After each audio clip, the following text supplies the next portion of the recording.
Muito bom, gente. Vamos abrir as nossas Bíblias em Colossenses capítulo 3, porque nós vamos dar sequência à série que começamos semana passada, Vida Consagrada. 3 domingos para falar de 3 áreas essenciais para a vida, para a sociedade também, para a cultura. Falamos sobre trabalho. Fiquei muito feliz com o feedback que eu tive desse sermão, né? Parece que muita gente começou até a trabalhar depois daquele sermão. E hoje nós vamos dar sequência falando sobre família, e é também Colossenses que vai nos guiar nesse roteiro. Colossenses capítulo 3, a partir do verso 18, vamos ler de 18 a 21, eu estou usando aqui a Nova Almeida atualizada, você pode acompanhar no telão, a leitura para o sermão A Família em Cristo. Verso 18, diz assim: Esposas, que cada uma de vocês se sujeite a seu próprio marido, como convém no Senhor. Maridos, que cada um de vocês ame a sua esposa e não a trate com amargura. Filhos, em tudo obedeçam a seus pais, pois fazer isso é agradável diante do Senhor. Pais, não irritem os seus filhos, para que eles não fiquem desanimados. Vamos orar por isso? Feche os seus olhos, curva a sua cabeça. Pai, nós sabemos que se há um ambiente onde a nossa fé não só é provada, mas confirmada, é a família. Se há um crente de verdade, esse crente é de verdade dentro da casa dele. E nós não queremos viver de outra forma como discípulos, senão como verdadeiros cristãos em relação à nossa família. Mas nós também não queremos apenas viver as Escrituras como um conjunto de regras morais, porque elas não são isso. Na verdade, elas são a revelação das boas novas do Senhor através de Jesus Cristo. Nós podemos sim ter esperança, ansiar viver, meu Deus, esse padrão de família por causa do sacrifício de Jesus. E é também por causa desse sacrifício que o Espírito de Deus não só revela as Escrituras, mas também nos dá a força e a capacidade de poder viver e aplicar a palavra de forma justa e verdadeira. E é isso que nós pedimos ao Senhor nessa noite. Fale conosco, mas também nos ajude, meu Deus, nos guie a um novo nascimento, se necessário, para que essa palavra possa ser aplicada na nossa vida e na nossa casa. E a nossa família possa revelar Cristo para esse mundo, para essa cidade, para Imbituba, para o nosso bairro, para os nossos demais familiares. Pedimos Tua graça para isso, em nome de Jesus. Amém. Durante muito tempo, o objetivo de uma família foi a sobrevivência. Um homem se juntava com uma mulher, tinha filhos, e a ideia era sustentar uns aos outros, cuidar uns dos outros e transmitir patrimônio, não só físico, mas também moral, valores, virtudes. Por muito tempo foi assim, sobrevivência. Mas a coisa mudou. E a ideia de como sobreviver juntos mudou para como encontrarmos juntos a felicidade. E o que muda isso na nossa geração, na nossa cultura, é uma corrente de pensamento, o individualismo. O individualismo, ele entrou silenciosamente nos lares, e criando então a ideia de que juntos devemos encontrar a felicidade, ele também gerou uma coisa muito ruim, expectativas irreais, já diria a Vanessa da Mata. Expectativas que não se cumprem, expectativas que não são supridas. Isso gera um ambiente dentro de casa de cobrança interminável. É nesse cenário aqui que casais convivem juntos, mas não caminham juntos. É nesse cenário em que casais estão sob o mesmo teto, mas emocionalmente distantes. Os pais estão exaustos em relação aos filhos. Os momentos de família viraram momentos de telas. Crianças crescem sem referência afetiva estável, jovens aprendem mais com a cultura do que dentro de casa, em seus lares, e a casa se torna um mero dormitório. As pessoas dormem juntas, mas não caminham juntas. Agora, o individualismo não é a raiz do problema, mas é uma consequência natural de um problema espiritual que tem nome: pecado. O pecado entrou no mundo, arrasou tudo, inclusive a família. Mas veja, o pecado do individualismo, esse tipo de pecado que leva as pessoas a serem autônomas dentro de suas próprias casas, nem sempre aparece de forma escandalosa, mas nesse jeito de cada um buscar a sua felicidade individual. Quer dizer, as pessoas estão juntas, mas vivem a partir de seus próprios projetos, de suas próprias expectativas, sem submeter seus papéis, sem submeter suas decisões, sem submeter seus sentimentos ao senhorio de Cristo. E senhorio de Cristo é uma palavra muito importante aqui, porque é disso que trata Colossenses, principalmente no capítulo 3, que Cristo é Senhor, porque todas as coisas foram feitas por Ele e para Ele. Um bom retrato sobre esse tipo de dinâmica de autonomia é a família de Isaac. Veja, a família de Isaac era uma família que tinha promessa, que tinha um futuro. Isaac casa com Rebeca e eles têm 2 filhos, Esaú e Jacó. Mas embora eles tivessem toda essa aparente unidade, cada um ali vivia por sua própria conta. Rebeca favorecia Jacó, Isaac favorecia Esaú. E aí Esaú se tornou por conta disso um homem amargurado, e Jacó teve que aprender a enganar para conquistar o que ele queria. O retrato disso é uma família completamente desestruturada, mas deveria ser uma família de Deus. Mas é um retrato completamente diferente. Então veja, quando Epáfras, quem é Epáfras? Epáfras é o homem que plantou a igreja lá em Colossos. Ele ouve o evangelho em Éfeso, através de Paulo, volta para casa, volta para Colossos, prega o evangelho e planta uma igreja lá. Tempo depois ele volta até Paulo, transmitindo para ele os problemas que ele estava enfrentando na igreja dele. E então vem a resposta, a carta aos Colossenses. Então quando Epáfras está lendo essa carta, pregando essa carta para suas ovelhas, quando ele chega nesse trecho de 18 a 21, ele não está aqui simplesmente apresentando para as pessoas uma regra isolada para a família. Ele está falando a respeito da nova vida em Cristo. Porque conforme eu orei, se há um ambiente em que a nova vida em Cristo deve se manifestar, é a casa, é o lar, é a família. Nos versos anteriores aqui, Paulo afirma que os crentes morreram e ressuscitaram com Cristo, e por conta disso eles devem abandonar a velha natureza e se revestir de uma nova natureza, para o pleno conhecimento, segundo a imagem daquele que o criou. Entenda a importância da criação aqui em Colossenses.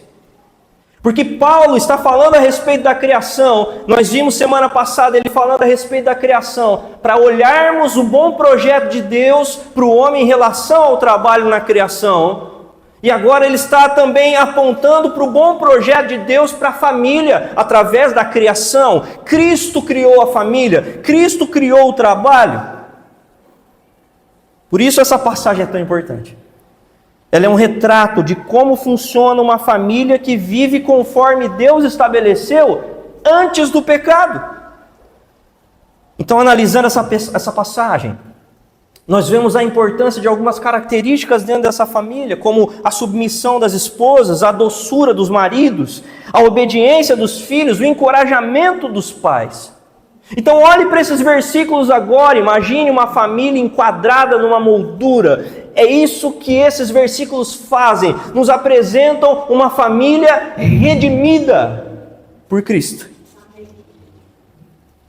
Então nós vamos olhar para esse quadro nessa noite e ver que quando Cristo governa a casa, os relacionamentos deixam de ser movidos por autonomia pessoal e passam a ser moldados pelo Evangelho. É assim que Paulo responde à crise familiar dos nossos dias. É assim que Paulo nos traz esperança através das suas palavras, que são as palavras de Deus, mostrando como cada papel familiar se submete ao senhorio de Cristo. E é por isso que nós vemos que a família em Cristo tem, em primeiro lugar, uma esposa submissa. O primeiro papel mencionado por Paulo é o das esposas. E Paulo, ao invés de dizer para as esposas simplesmente obedeçam seus maridos, ele faz diferente. Porque obedecer ao marido era típico das famílias romanas. O mundo greco-romano, as mulheres tinham que obedecer.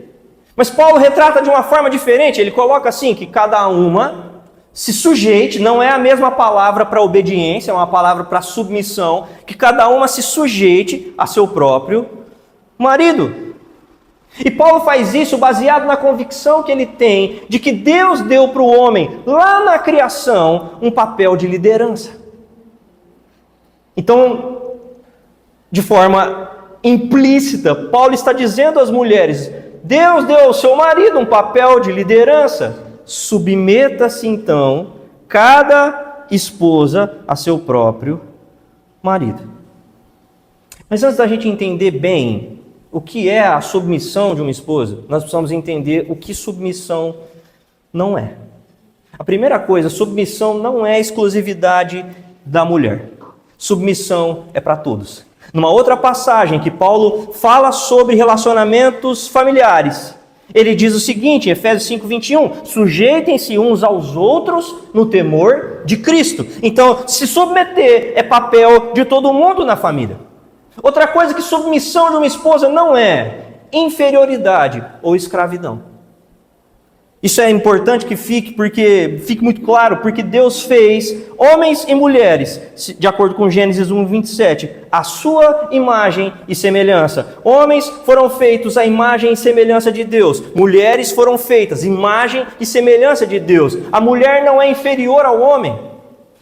É até interessante porque a Bíblia mostra que mulheres foram até mais corajosas que homens. É o caso de Débora e Baraque. Baraque era medroso, um banana. Débora foi uma mulher valente. Ou seja, mulheres e homens não são diferentes diante de Deus. Possuem igual valor e dignidade iguais, mas papéis diferentes. Isso precisa ser muito claro, porque essa é uma visão complementarista, onde homens e mulheres se complementam, porque são feitos imagem e semelhança de Deus. Outra coisa que submissão de uma esposa não significa, é a autonomia do marido. Você é submissa, eu faço o que eu quiser, cala sua boca. Não tenho que te consultar para nada. Longe disso, isso não significa submissão da esposa. Agora, o que é então submissão? Submissão é o ato de uma mulher de Deus se oferecer voluntária e espontaneamente em sujeição ao seu marido. Isso muda completamente a coisa. Porque Paulo poderia dizer, olha, todas as mulheres da nossa cultura obedecem seus maridos, então cale a sua boca e obedece o homem aí. E não é o que Paulo está dizendo. Paulo lida completamente com a motivação da sujeição. Então ele está dizendo que as mulheres devem voluntariamente, espontaneamente, de coração, se colocar em sujeição ao seu marido, sem que isso seja exigido dela. Paulo está falando do ato de uma esposa se alinhar e respeitar a liderança de seu marido. Agora eu preciso lembrar algo. Embora em termos motivacionais isso soe muito bonito, e esse é o padrão que Deus quer, uma sujeição voluntária. Se submeter não é uma opção para uma mulher de Deus, é uma ordem. E a nossa cultura não está muito acostumada com isso, porque a nossa cultura é individualista, é autônoma. Não, eu mando no meu nariz. Eu faço do meu jeito. Ninguém manda em mim. Em Romanos, Paulo deixa muito claro que o grande problema do pecado é a autonomia. Ele fala de um ser humano que é rebelde a Deus. Ele fala de um ser humano que não respeita a Deus, que sabe que Deus existe, mas não o trata como Deus, como autoridade. E vive uma vida autônoma em relação a Ele. E na nossa cultura, que é muito influenciada por diversos feminismos, é difícil para as mulheres ouvirem isso. Que a submissão não é uma opção, e sim uma ordem. Mas desobedecer a Deus, eu devo lembrar, é uma rebelião contra Deus e, portanto, pecado. Jesus deve governar a vida de uma discípula.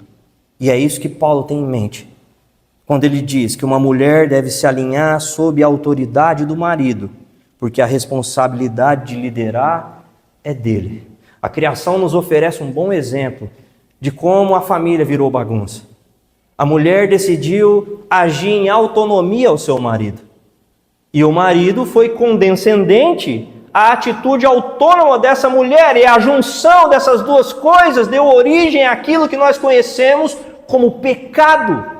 Eu devo lembrar a você, o pecado não é apenas uma ação, algo errado que a gente faz. Na verdade, fazemos o que é errado diante de Deus por causa de uma condição, uma mudança na estrutura humana, uma mudança no coração, uma mudança espiritual. A condição do pecado leva os seres humanos a uma vida autônoma em relação a Deus, mas a cruz de Cristo é poderosa o suficiente para conduzir uma mulher a, de forma voluntária e espontânea, se sujeitar à liderança do seu marido.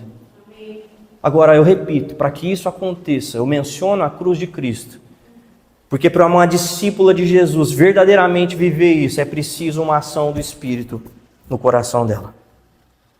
Paulo não está impondo às esposas que sigam o padrão cultural que prevalecia na época, que era obedecer o mais forte. Obedece aí. Obedece para não apanhar, obedece para não ser subjugada. Paulo está trazendo um conceito maravilhoso para as mulheres. Ele completa o verso 18 dizendo que a submissão deve ser feita como convém no Senhor. Ou seja, a submissão de uma esposa não tem só necessariamente a ver com o seu marido, mas antes do marido tem a ver com o seu Senhor, o marido perfeito, o marido que está sobre todos os maridos, o próprio Deus. Portanto, o que é conveniente para Deus em relação à mulher é que ela se sujeite. Isso faz parte da boa vontade de Deus para o papel de uma esposa. Então eu digo para você que é uma esposa e está aqui hoje, e você que ainda não é uma esposa e um dia será, a cultura quer que você acredite que aquilo que eu estou dizendo aqui, através das Escrituras, não é bom. A cultura vai tentar gritar bem alto para você que isso é loucura, e eu te digo, não dê ouvidos para a cultura. Ouça o Senhor. Não dê ouvidos para esse mundo quando ele diz que se você for submissa ao seu marido, você vai ser uma mulher inferior às demais mulheres. Olha para a beleza da Trindade. O Tim Keller nos ajuda a perceber isso. Veja, ele escreveu assim, um ótimo livro sobre casamento, o significado do casamento. O filho se sujeita ao pai e assume o papel subordinado. O pai aceita esse presente, mas depois exalta o filho à posição mais elevada. Cada um deseja exaltar o outro, cada um deseja agradar o outro. O filho se sujeita à liderança do pai com atitude desprendida, alegre e voluntária. O filho assume subordinado e nesse movimento mostra grandeza e não fraqueza. Se submeter ao seu marido revela a grandeza diante de Deus e não a fraqueza que a cultura tenta imprimir no seu coração. Ou seja, quando uma mulher aprende a ser submissa biblicamente, como ao Senhor, isso abre portas para que Deus atue em seu favor e também na vida do seu marido. Agora, a submissão da esposa não existe isoladamente. Ela é sustentada ou ela é destruída conforme a liderança do seu marido. E é por isso que no verso 19, Paulo começa a mudar agora o destinatário. Mas veja, havia uma tendência no mundo romano de que os homens se enfurecessem amargamente contra suas esposas e as tratassem mal. Bom, o tempo passou e parece que isso não mudou, né? O machismo é um fato na nossa geração.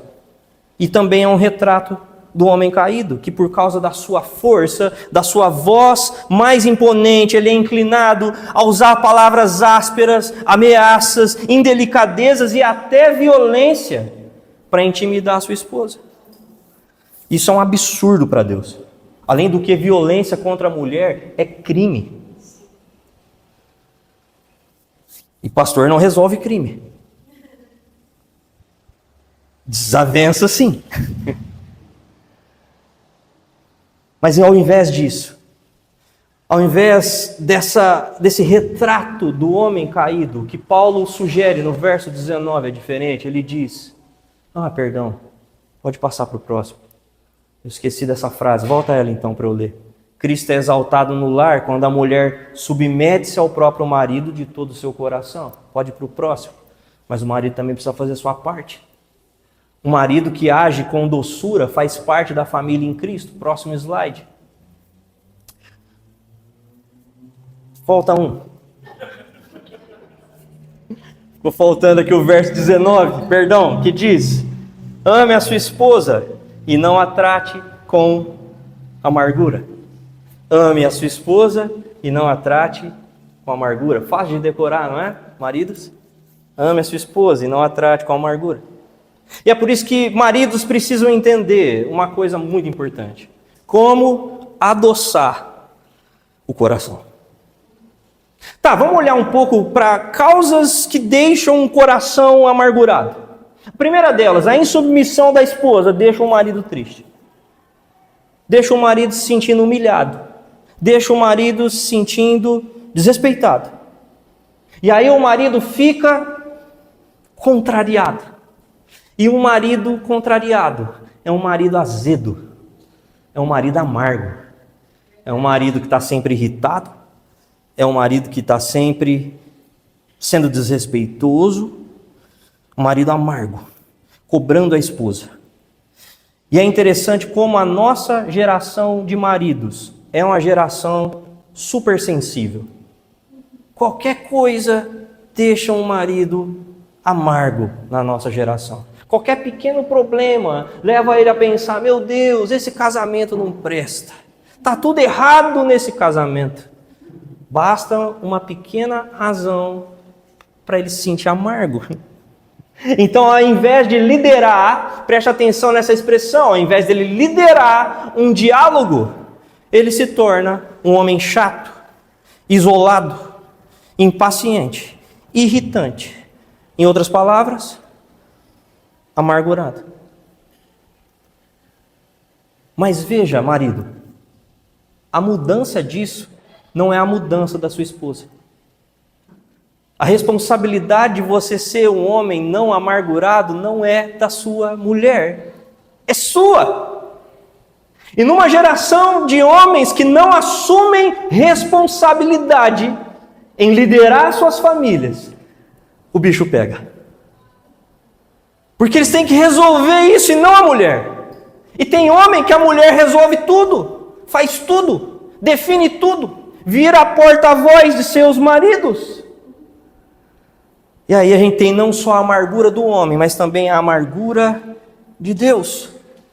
E o que eu quero dizer é que a amargura que não tem justificativa, essa amargura é pecado, essa amargura é pecaminosa. Deus criou a mulher como auxiliadora idônea para complementar o marido, para caminhar ao lado do homem, no cumprimento da missão do Éden. Então o propósito qual era? Parceria, complementariedade. Aí o pecado entra e a coisa fica distorcida. A mulher agiu com autonomia e o homem respondeu como? Com amargura. Não só com a mulher, mas com Deus. A mulher que o Senhor me deu, a culpa é dela. E é sua também. Foi tu que me deu essa mulher. Eu nem queria essa mulher. mas tu me desse. E agora, tá vendo? O pecado faz com que homens não assumam responsabilidades. E com isso eu quero dizer que o fim da amargura não depende, em primeiro lugar, da resposta da esposa. Cristo é a resposta. E agora sim, aquele slide. Cuidem para que ninguém fique afastado da graça de Deus. E que nenhuma raiz de amargura brotando cause perturbação. E por meio dela, muitos sejam contaminados. O autor de Hebreus está falando a respeito de relações humanas aqui. E o que basicamente ele diz aos maridos nessa noite: cuidem da sua raiz de amargura. Não permita que esse negócio cresça. Resolva. Lidere. Gente, limão é saudável, mas ninguém costuma beber limão puro.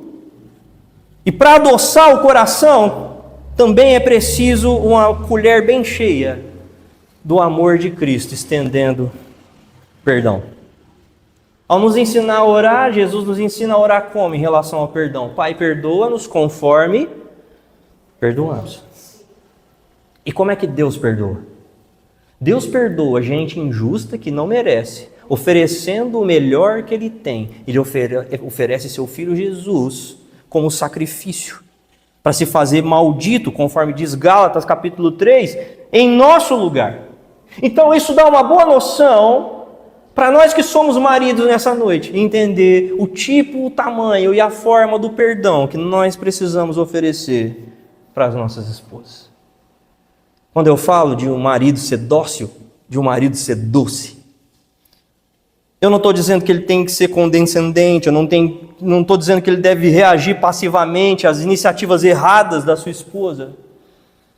Eu não estou dizendo que um marido doce é um homem frouxo, mas um marido doce lidera sua casa, lidera suas reações com a esposa. É uma coisa que o verso 12 de Colossenses 3 nos ajuda a pensar. Ele diz, portanto, como eleitos de Deus, santos e amados, revistam-se de profunda compaixão, de bondade, de humildade, de mansidão, de paciência. Essas são as virtudes do eleito de Deus. Meu Deus, como eu posso saber se eu sou eleito ou não?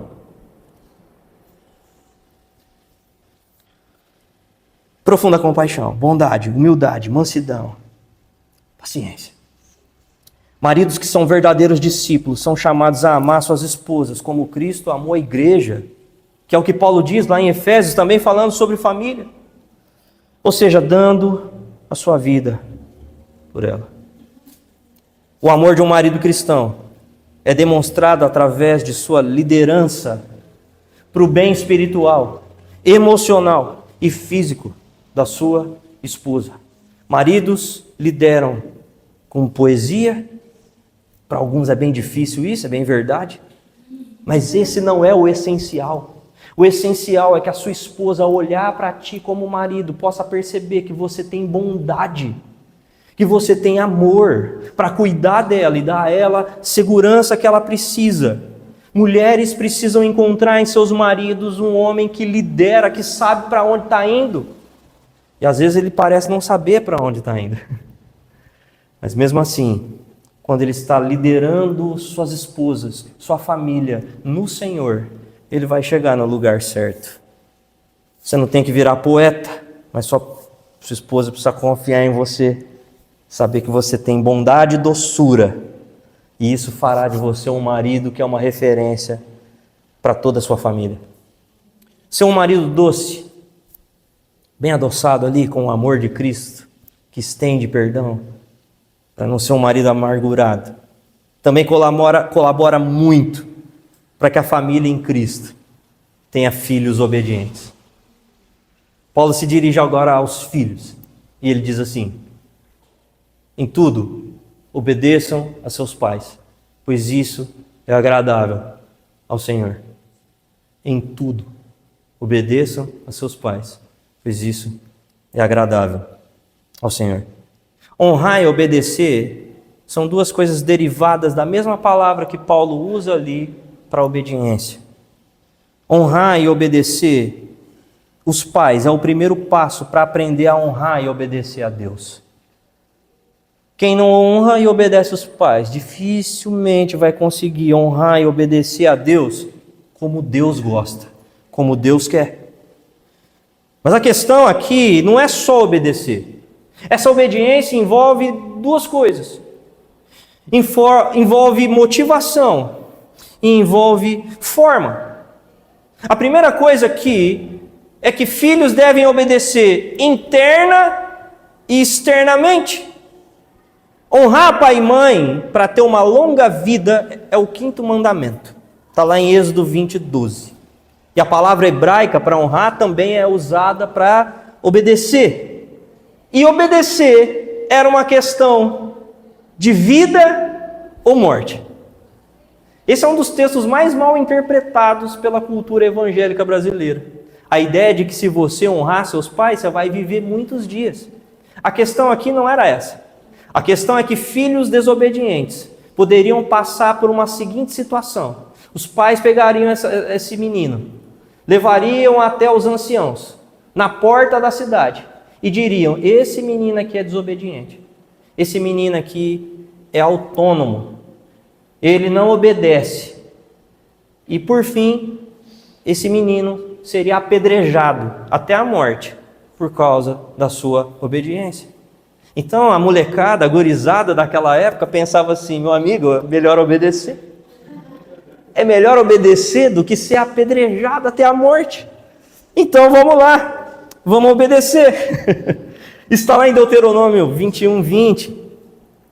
Mas veja, quando nós passamos do Antigo para o Novo Testamento, a graça supera a lei. Surge um novo padrão aqui. Deve-se obedecer mandamentos, mas não por imposição, não por medo de morrer, mas porque é agradável ao Senhor. Isso muda tudo.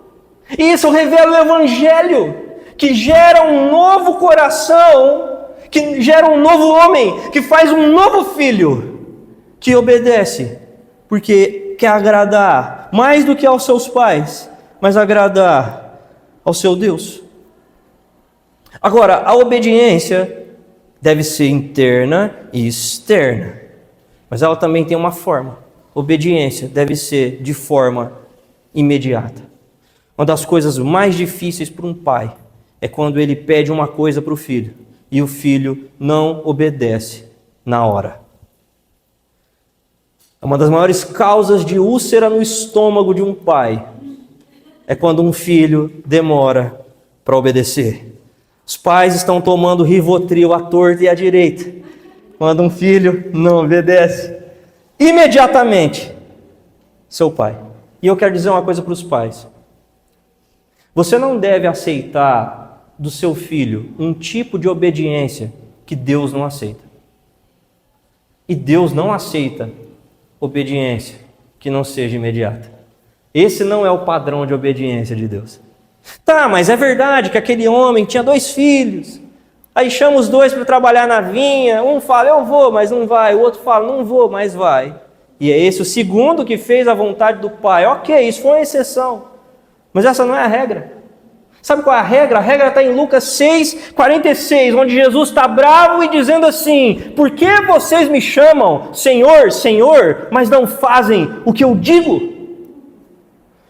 Obediência que espera não é obediência. É assim com Deus. Deveria ser assim também com a gente que é pai. A obediência revela quem governa o coração antes mesmo de mudar o comportamento. Há também, em relação à obediência, uma questão de honra. Porque crianças crescem, não é? A gente nem percebe. De repente, cresceram. E os pais estão ali, pela carteira de trabalho, aguardando. Mais cedo ou mais tarde as crianças crescem e a obediência dos filhos deixa de ser uma obrigação e passa a ser uma questão de honra. E aí você vai ter filhos adultos morando com os pais. Na nossa geração isso é uma coisa bastante comum. A gente sabe que eles precisam deixar pai e mãe se unir a uma esposa, a um marido quando se casam. Mas a obediência, embora já não seja do mesmo padrão, ainda é uma questão de honra. Honrar os nossos pais depois que nós casamos ainda é um princípio extremamente importante na cultura do reino de Deus. Honrá-los com dedicação, respeito, com amor, não como parasitas. É uma necessidade muito importante na nossa cultura. O mesmo evangelho que exige obediência dos filhos também exige responsabilidade dos pais. E é por isso que a família em Cristo tem pais encorajadores. Eu falei para vocês que os pais de filhos desobedientes poderiam levar seus filhos até a entrada da cidade, diante dos anciãos, e dizer: olha, esse menino aqui é um rebelde. Outras palavras ainda, comilão, beberrão, eles diriam outras palavras ali, porque estavam bravos, para apedrejar aquela criança até a morte. Isso aqui deixou de ser padrão no reino de Deus. Graças a Deus, né, filhos? E o padrão passa a ser esse aqui, no verso 21, Paulo vai dizer: pais, não irritem os filhos, para que eles não fiquem desanimados. Interessante que a palavra irritar aqui tem uma palavra paralela na Septuaginta, a Bíblia dos 70, que é a Bíblia, o Antigo Testamento em grego, que inclusive Paulo usava. E Paulo usa uma palavra paralela no grego, paralela a Deuteronômio 21:20, que fala daquele momento em que o pai chega diante do ancião e começa a dizer: esse menino aqui é um imprestável, ele é um rebelde, comilão, beberrão, esse menino aqui é uma praga. Esse menino aqui não presta. Maldito o dia que você nasceu, menino. Você não é meu filho, não. Você é um demônio encarnado no corpo de uma criança. A profecia é você, menino. Já viu o pai agir assim? O que acontece é que Paulo está falando exatamente para que os pais não sejam descontrolados com seus filhos. E é muito comum a gente ver pais descontrolados xingando seus filhos, falando esse tipo de coisa para os filhos. Ah, eu já sabia que você é desse jeito, eu sabia que ia dar errado. Você não presta, moleque, você é burro. Olha, você não presta para nada.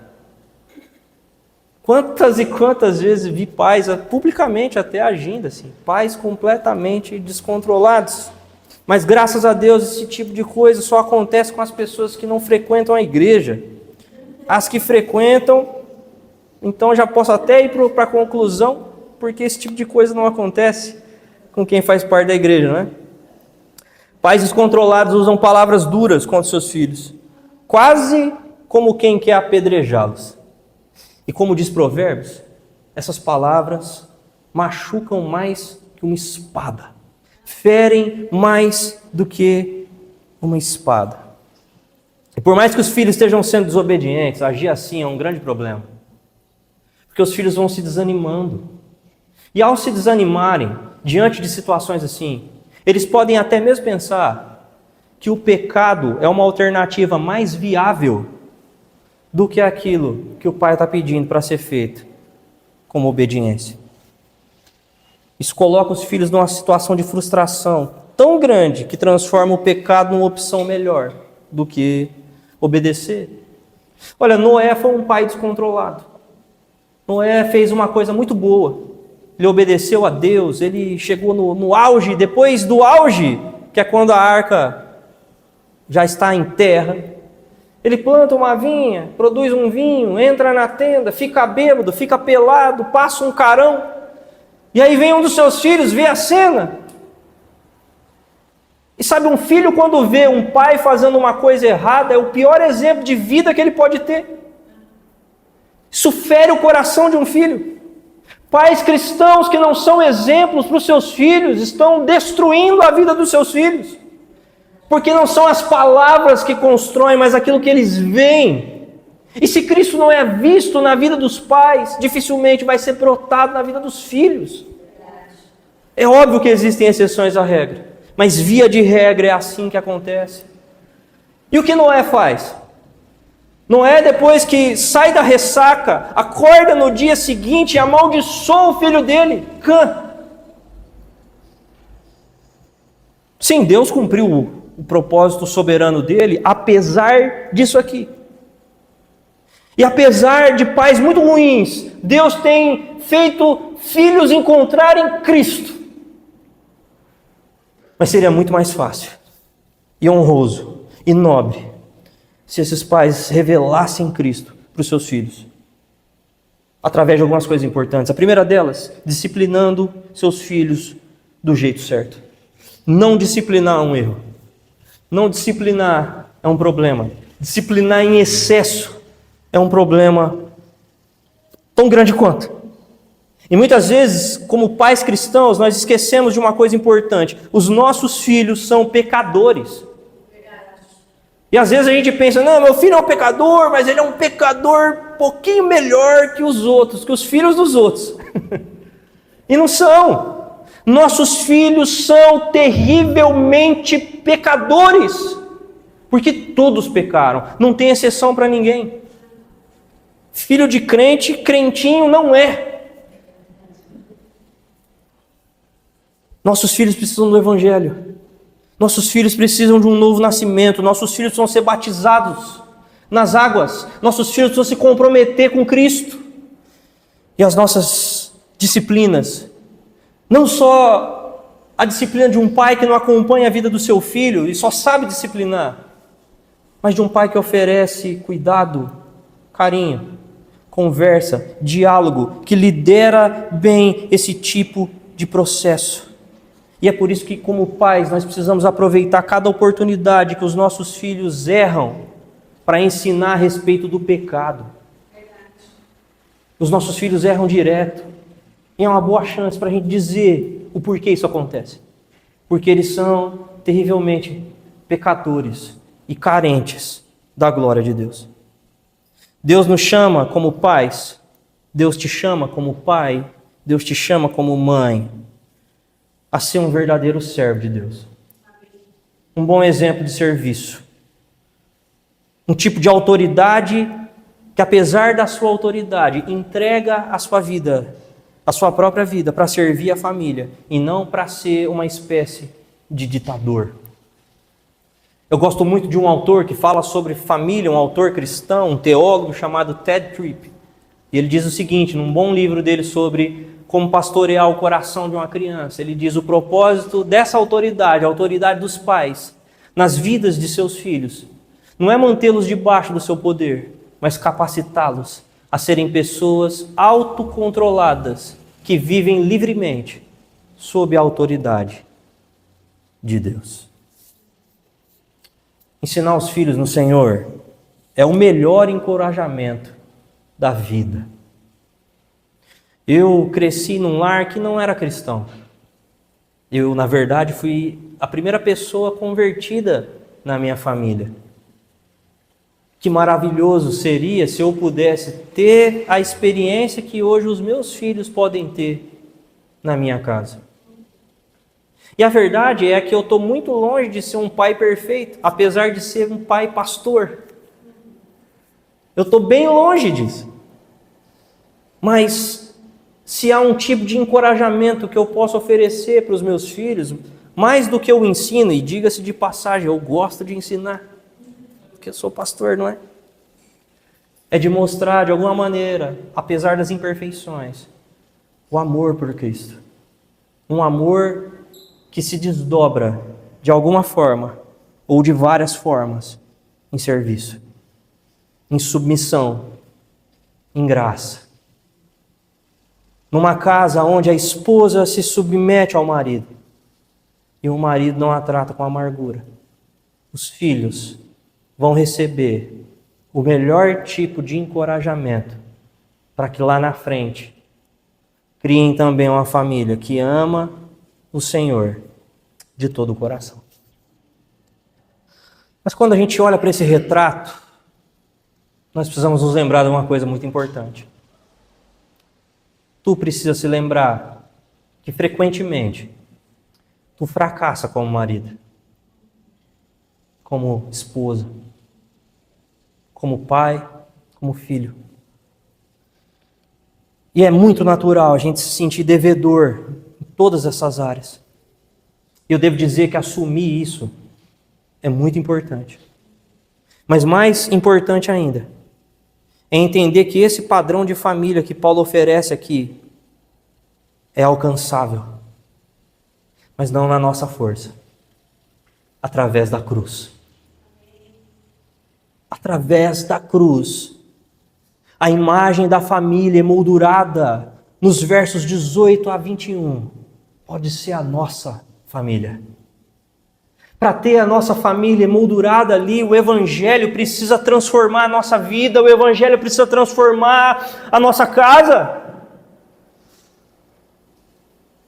Ao pagar o preço pelos nossos pecados na cruz, Jesus oferece a possibilidade de homens, mulheres e crianças caídas nascerem de novo. E quando Jesus gera novo nascimento, isso permite que os membros da família vivam conforme eles foram projetados para viver, segundo o seu Criador. Assim, cada membro da família pode cumprir seu papel de acordo com as Escrituras. E aqui tem um ponto muito importante.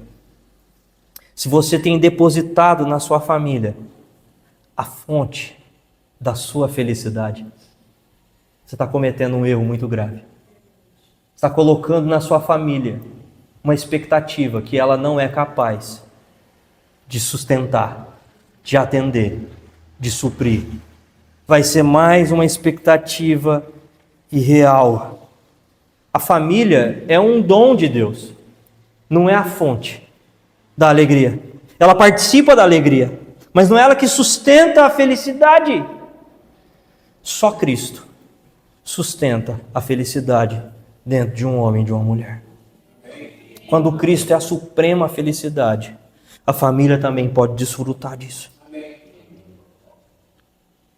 Cristo é a fonte de vida suficiente para que você cumpra bem seu papel na família. É Ele que fornece a força, é Ele que dá a capacidade para aplicar e cumprir os versos 18 a 21 de forma justa e de forma reta. A boa notícia do Evangelho para a família é que Cristo, quando reina numa casa, coloca essa família na sua condição original. Uma família que vive para a glória de Deus. Viver cada uma dessas coisas, cumprir cada um desses papéis, significa glorificar a Deus na família. Eu quero terminar esse sermão com duas aplicações bastante práticas em relação a isso. A primeira, eu já disse aqui, nós precisamos depender do Evangelho. Nós precisamos clamar e pedir que Cristo seja Senhor sobre a nossa vida, para que a gente pare de viver uma vida autônoma, individualista e independente de Deus. Mas eu quero sugerir duas coisas aqui. A primeira delas é que você troque uma rotina de tela por uma prática espiritual simples em família. É muito curioso que quando estamos em família e dizemos assim, vamos passear, vamos ver um filme, vamos estudar a Bíblia, vamos. É uma luta isso. E não poderia ser diferente. Porque gente caída não tem uma inclinação tão pronta para as coisas espirituais. Então é muito natural que ao tentar substituir a prática das telas para cultivar uma prática simples espiritual no meio da sua família, a família não se anime tanto assim. Mas eu devo dizer a você que é pai, principalmente a você que é marido, que segundo o seu Criador foi escolhido para liderar esses processos, que você insista nisso. Não faça nada muito exagerado. Leia um pequeno texto da Bíblia, ore junto, fale sem distrações. Faça ali um pequeno culto familiar, se possível. A nossa geração dificilmente consegue fazer uma coisa só, sem distração. Geralmente ela faz uma coisa com o celular na mão, vendo outra coisa. Mas nós precisamos mudar a cultura com a graça de Deus. A graça de Deus nos possibilita ver um milagre de Deus nesse tipo de situação. A segunda aplicação é que nós estamos em Imbituba, 2026, e nós somos a igreja da família. E você conhece outras famílias. Você conhece outras famílias que estão passando um perrengue, porque cada um ali está tentando ser feliz do seu jeito, a sua maneira.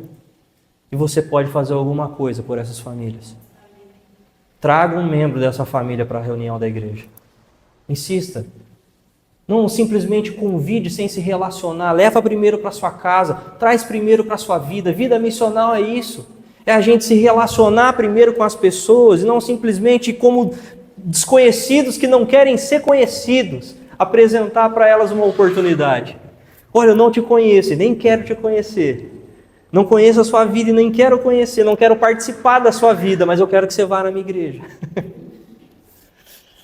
Nós precisamos nos relacionar com as pessoas e pessoas que estão em famílias que passam por muitos problemas e trazê-las para esse lugar. Combine de vir com eles, leve-os primeiro para suas casas e vamos fazer com que a nossa visão se cumpra de ter em 2030 pelo menos 50 famílias dessa cidade representadas aqui no nosso meio. Que Deus nos dê graça para isso, que Deus te dê graça para conduzir a sua casa. Vamos orar? Se coloque em pé.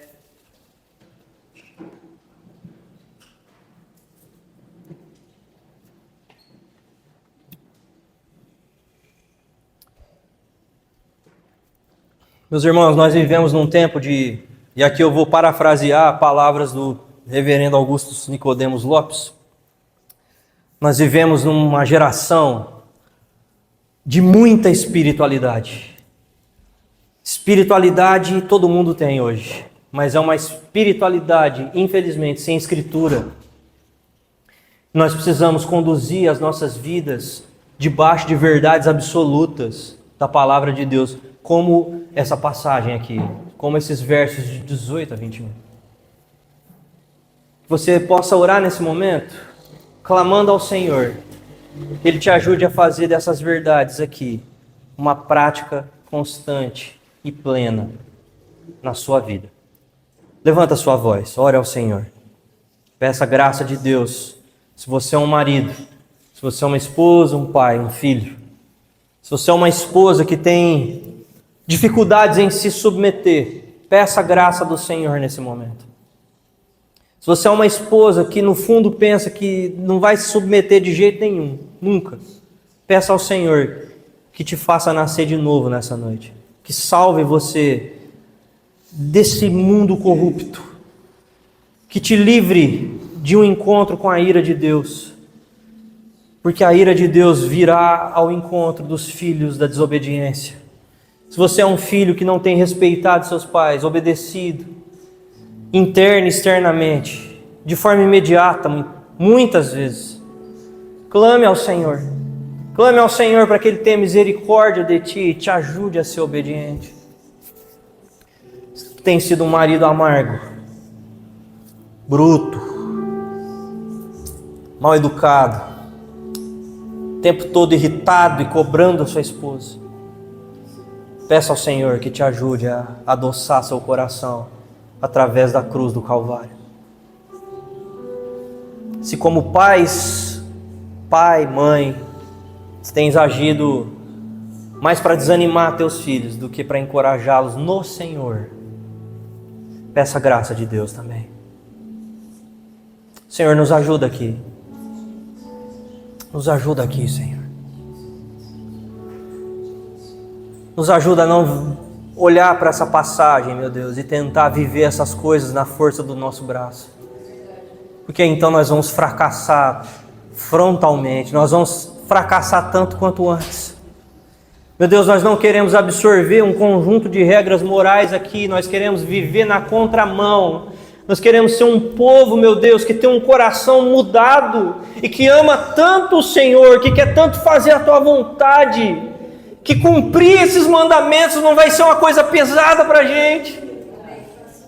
Vai ser uma coisa cada vez mais natural, porque amamos o Senhor, porque somos Teus discípulos, porque somos filhos de Deus. Senhor, nos dá graça aqui para que a gente possa viver, cumprir cada um desses papéis, sabendo que é o Senhor que nos sustenta e nos ajuda para isso. Sem a cruz de Cristo, Senhor, essa passagem pode ser pregada numa sinagoga, pode ser pregada até num centro espiritualista. E as pessoas vão balançar a cabeça, elas vão consentir, dizendo que bonito, que legal. Mas isso não é evangelho, meu Deus. Evangelho começa a partir da ideia de que nós vamos nos humilhar diante do Senhor e clamar a Ti, por Tua graça, que nos ajude a viver, a cumprir cada um desses papéis, porque Cristo nos resgatou das trevas e nos trouxe para o reino do reino do Seu amor, do Seu Filho amado, onde Cristo é Senhor na nossa vida, na nossa família, na nossa casa. Nos ajuda, Senhor. Nos ajuda a viver cada um desses papéis para a glória do Teu nome. Menos ou completamente apegados, sujeitos, dependentes de Ti. Nos livra, meu Deus, de viver uma vida autônoma ao Senhor, principalmente dentro da nossa casa. Nos ajuda a viver, meu Deus, conforme a Tua imagem e a Tua semelhança. Nos dá graça para isso. Nós Te pedimos, meu Deus. Nós Te pedimos, Senhor. Não é fácil cumprir esses papéis, meu Deus. Todos aqui precisam de graça para isso. Com muita humildade, Senhor, nós Te pedimos. Ajuda-nos. Ajuda-nos a viver isso, Senhor, para que as pessoas, ao conviverem com a gente aqui, igreja da família, não nos julguem como hipócritas.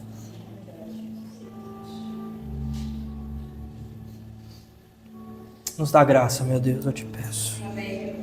Em nome de Jesus. Amém. Amém. Meus irmãos, eu quero animar vocês, dizer para vocês que viver essas coisas aqui é um milagre. E Deus faz milagres. Deus faz milagres aqui dentro de nós. O maior deles é um milagre do novo nascimento. E isso nos encoraja a viver Colossenses 3, 18 a 21. A decorar essas palavras e aplicá-las todos os dias. Em nome de Jesus. Que Deus possa te abençoar, que o Senhor te abençoe e te guarde. Que o Senhor faça resplandecer o rosto dele sobre ti, tenha misericórdia de ti, todos os dias da tua vida. E te dê a plenitude, a completude, a felicidade plena, te dê shalom, te dê paz. Bom domingo, Deus te abençoe.